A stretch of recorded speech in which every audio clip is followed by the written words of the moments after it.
السلام عليكم ورحمة الله وبركاته. الحمد لله والصلاة والسلام على رسول الله ما بعد.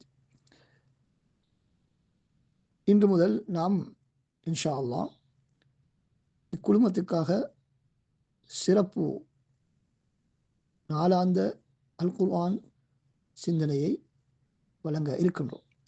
அதில் இன்றைய நாளின் சிந்தனையாக சூரா ஃபாத்திஹாவில் அல்லாஹ் தஆலா குறிப்பிடக்கூடிய இஹ்தினஸ் ஸிராத்தல் முஸ்தகீம் ஸிராத்தல் லதீன அன்அம்த அலைஹிம் என்ற வசனத்தை நாங்கள் பார்க்கலாம்.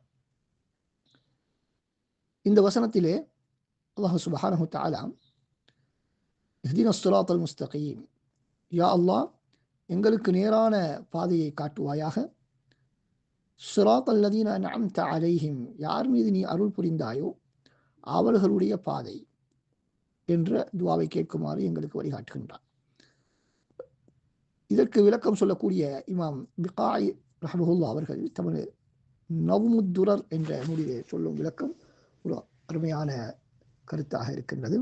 அவர்கள் சொல்கிறார்கள், அடியான் அல்லாஹ்விடத்திலே மிகச்சிறந்த பாதைக்கு வழிகாட்டுமாறு கோரும் அதே வேளை அவனிடத்திலே அந்த பாதையில்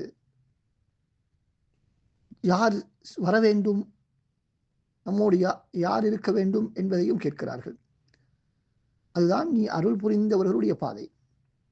அப்படி என்றால் உன்னுடைய நேரான பாதையிலே நீ அருள் புரிந்தவர்களோடு செல்வதற்கு எங்களுக்கு நீ வழிகாட்டுவாயாக என்பதுதான் அதனுடைய அர்த்தம் என்பதாக கூறுகிறார்கள். அஸ்ஸலாமு அலைக்கும் வரஹ்மத்துல்லாஹி வபரகாத்துஹு.